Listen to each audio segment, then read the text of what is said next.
Hey guys, this is Durgarao. So జనరల్గా ఇప్పుడు మనకి ఏంటంటే ఈ ఫిబ్రవరిలో 21st, 22nd and 23rd and 24th ఏంటంటే మనకి మేడారం జాతర అయితే ఏదైతే ఉందో, సో మేడారం జాతర అయితే జరుగుతుంది కదా. చాలా మంది ఏంటంటే మేడారం జాతరకి అయితే విజిట్ చేయడానికి అయితే చాలా మంది అయితే వెళ్ళడానికి అయితే సిద్ధంగా ఉన్నారు. బట్ ఇక్కడ ఏంటంటే ఎలా వెళ్ళాలనేది ఒక సింపుల్ రూట్ మ్యాప్ అనేది అయితే మీకు అయితే జస్ట్ ఎక్స్ప్లెయిన్ చేస్తాను. మెయిన్ ఏంటంటే మనకి మేడారం జాతర ఏదైతే ఉందో, మేడారం అనేది ఒక విలేజ్.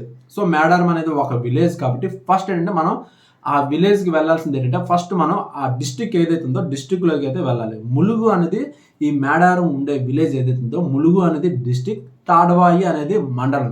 మీరు జస్ట్ ఫస్ట్ ఆఫ్ ఆల్ అంటే మీరు ఏదైనా ఒక మెయిన్ సిటీకి లైక్ వరంగల్ ఇప్పుడు ఈవెన్ మీరు ఎక్కడికి వెళ్ళినా సరే ఫస్ట్ ఆఫ్ ఆల్ ఏంటంటే ట్రైన్ త్రూ వస్తారు కాబట్టి, సో ట్రైన్ త్రూ ఏంటంటే మీరు వరంగల్ రైల్వే స్టేషన్ ఏదైతే ఉందో వరంగల్ రైల్వే స్టేషన్ కానీ వచ్చినట్లయితే సో అక్కడ నుంచి ములుగు డిస్టిక్ అయితే రావాలి. ములుగు డిస్టిక్ మీదుగా సో నెక్స్ట్ ఏంటంటే తాడవాయి మండలం ఏదైతే ఉందో తాడవాయి మండలం, నెక్స్ట్ ఏంటంటే ఫైనల్గా మేడారం అయితే మీరు రీచ్ అయితే అవుతారు అనమాట. ఇక్కడ మనకి తాడవాయి నుంచి మనకి మేడారం అయితే చాలా బస్సు అయితే ఉంటాయి అన్నమాట. కామన్గా ఆ రోజు అయితే బస్సు అనేవి అయితే చాలా ఎక్కువగా ఉంటాయి. సో మీరు తాడవాయి మీదుగా మేడారం అయితే చాలా దగ్గర రూటు. సో మీరు ఈ తాడవాయి వచ్చి తాడవాయి నుంచి మేడారం వచ్చినట్లయితే మీకు ఈజియెస్ట్ రూటు, లైన్స్ అన్నీ కూడా చాలా క్లియర్గా ఉంటాయి. కాబట్టి మీరు ఈ విధంగా అయితే మీరు ఈ మనకి మేడారం దగ్గరికి అయితే ఆ గద్దె ఏదైతే ఉందో అమ్మవారి గద్దె దగ్గరికి అయితే మీరైతే ఈజీగా రీచ్ అవ్వచ్చు. ఓకేనా? ఇన్ కేస్ మీకు ఎటువంటి డౌట్స్ ఉన్నా కూడా మీరు జస్ట్ కామెంట్ అయితే చేయండి. సో మీకు కంప్లీట్గా ఇన్ఫర్మేషన్ మొత్తం అయితే మీకు అయితే పాస్ చేయడం అయితే జరుగుతుంది. ఓకేనా? Thank you so much. So travel related videos కోసం అయితే మన ఛానల్ అయితే సబ్స్క్రైబ్ చేయండి.